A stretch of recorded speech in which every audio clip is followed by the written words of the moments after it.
there, Cece. It is Cycle 2, Week 20, and we are going to discuss Beethoven for Fine Arts today. I'd like to do things a little bit different. I tried this video before, and it just seems that giving you timelines and places and trying to introduce him with anything but his biography falls up short. So I want to show you a picture of Beethoven, and I want to read to you about him. And then we're going to look where he lived, because you have already heard of it, and we'll discuss the world timeline while he was alive. So first, a picture of Beethoven. Here, Ludwig van Beethoven, and you can see he got dressed up for this picture. Maybe he did his hair, maybe he didn't. Okay, and I have a picture of him at his desk as well. So this is our guy we're going to talk about. I guess I called it a desk out of habit, but it's at his piano. Okay, I don't think I have any pictures of him as a young boy. Let me look.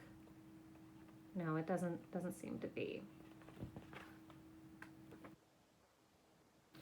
So, that book actually was Getting to Know the World's Great Composers. It's a series. I bought this on Amazon in the fall. My kids like it because it has comics. So we are going to talk about Beethoven. Beethoven was born in 1770.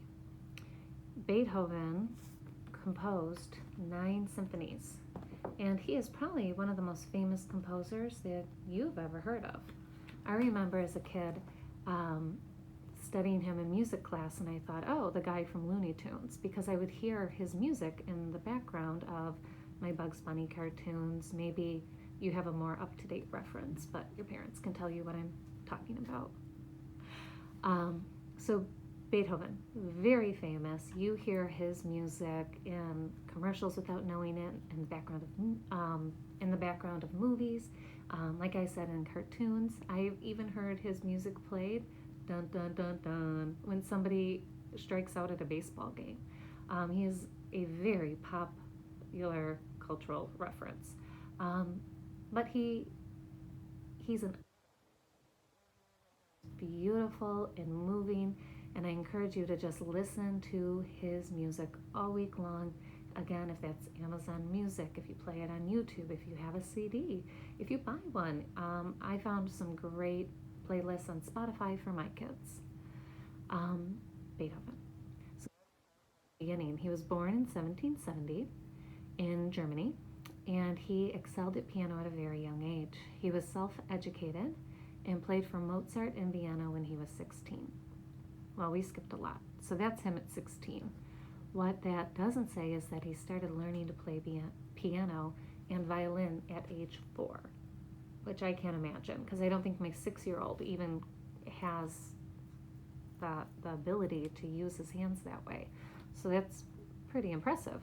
His father saw that he had a son with some great musical natural talent, because his father was a musician, so he taught him. This also leaves out that his father was very mean.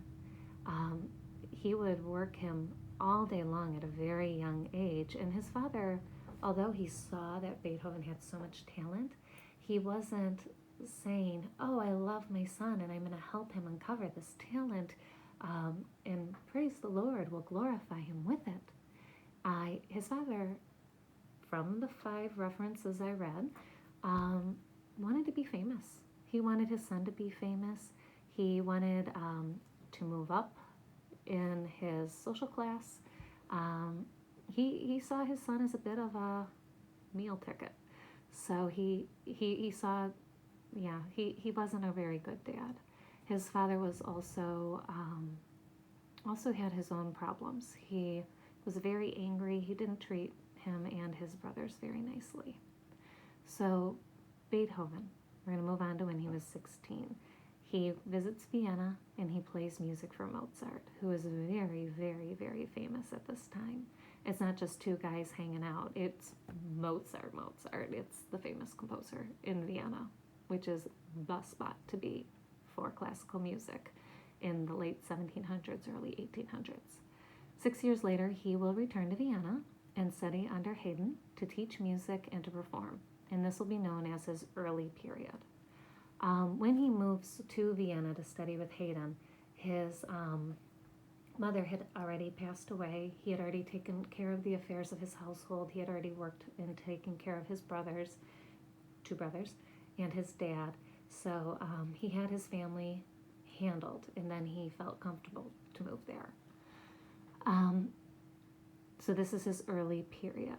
He's going to compose 2 symphonies, numerous sonatas while he's there, and we know all this because he took very, very detailed, meticulous notes, and he wrote a lot of letters at this time. In 1797, as the French Revolution is rocking Europe, Beethoven is going to show that he has loss of hearing. Through devastation, he writes to his brothers in 1802 that his art is what's sustaining him. So here is this genius composer who can't hear his own music. And it makes him very sad and very depressed, and it makes him not want to get out of bed. It makes him not want to eat. But he loves his art so much, he keeps going. Beethoven has a temper. He is a little eccentric and a little wild when he plays his music. I read in 2 sources that he had broke pianos while playing them. He stood up when he played his piano. He used all of his energy into his art. He loved what he did. Sorry, I keep losing my place. So now we're moving on to his middle period, which is 1803 to 1814. Beethoven will write 6 more symphonies, sonatas, pianos. He'll write for a mass. He'll write an opera. He'll write string quartets. Remember, he played the violin. His music is celebrated, and people love it. They love the tense rhythms. They love the dramatic dynamics of it. And they're starting to say, okay, this guy is amazing. He's not just a 1 symphony guy. He's not a one-hit wonder. This guy he's Beethoven. They are falling over him. And at the beginning when he was writing, people were like, it's a little different. I don't know if I like it or not. Oh, he has people singing when he has his concerts. I don't know if I like that. And by now they're like, no, we do. We love Beethoven. And I love him too. Maybe you do. But it's agreed he is a big deal. So his 5th symphony is written over 4 years, 1804 to 1808, and it's just a real famous example of those tense rhythms and those dramatic dynamics that we mentioned. At the age of 44, his hearing loss has stopped him from publicly performing, but he continues to compose. And now we move into his late period, 1815 to 1827. And you're going to hear more of a reflective tone in his music. Now this is written here, and I've read it before. According to a legend, after he performs his 9th and final symphony, a singer had to turn his body because he had finished. He's conducting, and he's looking at his orchestra with the audience behind him. And a singer, when it was all over and the crowd is clapping for him and cheering for him, and they love what they heard, has to come up and physically pick up his shoulders and turn him so he can see that they like his music. And that was the example of how bad his hearing loss had come. Okay, so this card finishes Beethoven's life with just a nice quote. Beethoven's going to pass away in 1827. He's only 57 years old. He was a young man. He was very sick. Some people say he was sick his whole life. Some people say he just grew sick because he just exhausted himself. His lack of just eating and sleeping and the amount he put into his work. One source said his battery ran out. He just used it all. So here's a beautiful quote. Brothers above the canopy of stars must dwell a loving Father. Do you bow down before him, you millions? Do you sense your Creator, O world? Seek him above the canopy of stars. He must dwell among them. So he died in Vienna in 1827. So I just want to discuss a little bit of timeline, a little bit about Symphony Number 5, and because I keep trying with my recordings and it's not working, I am going to send you the song we're going to listen to, and I'm going to send you some hints about what to look for during that song. And it might say at 30 seconds, listen for this. At minute 3, listen for this. And that will be in an email for you. So, timeline. Now that we know who we're talking about, let's talk about what he was up to and what the world was up to. So we said he was born in 1770 in Germany, and at this time he is seeing change.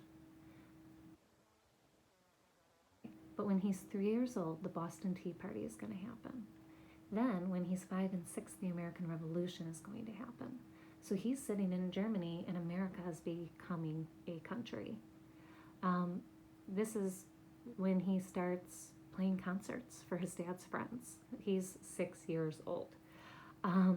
He begins school and he starts playing public concerts. And then in 1779, when he's 9 years old, the French Revolution happens. And Beethoven is fascinated by France. Numerous biographies talk about how he looked up to Napoleon and the interest he had, and how the French people were rising up and demanding rights and saying not just the aristocrats have thoughts and are important, we are too.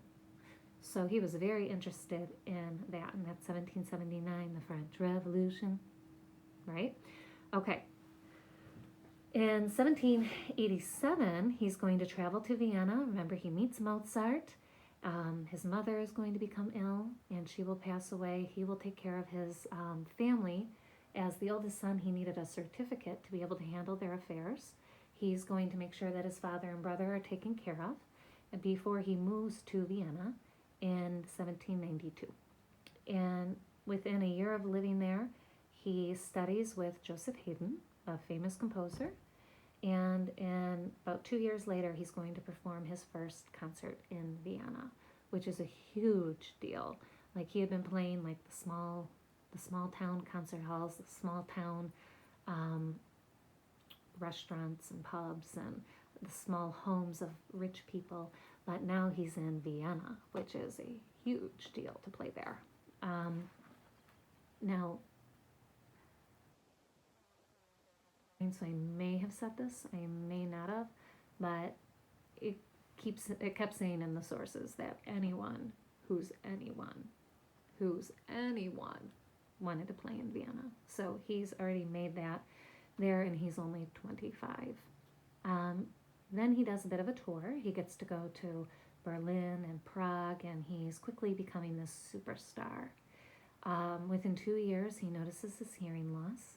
And one source told me that when he started losing his hearing, he was walking around with a student just in a pasture. And the student said, "Hey, Beethoven, do you hear that beautiful lute? I think a shepherd's playing music."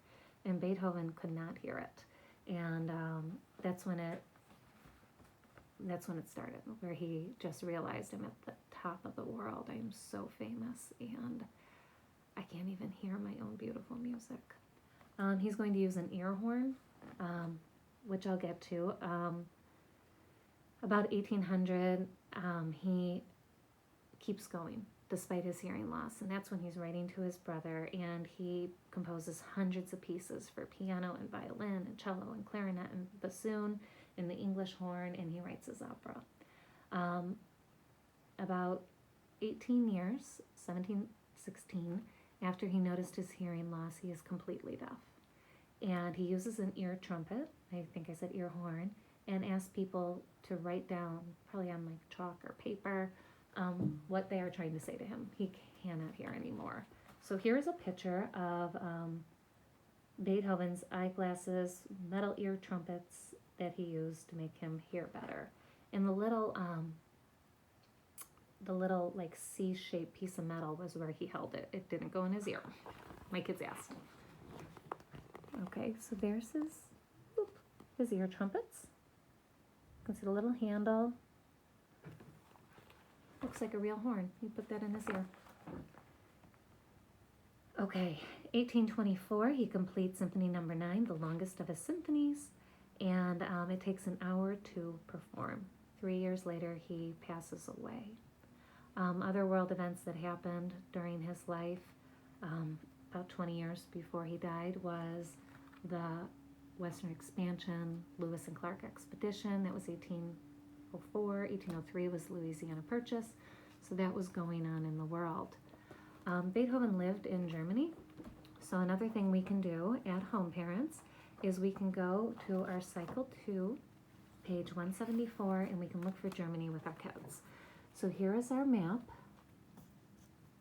And here is our Mediterranean Sea.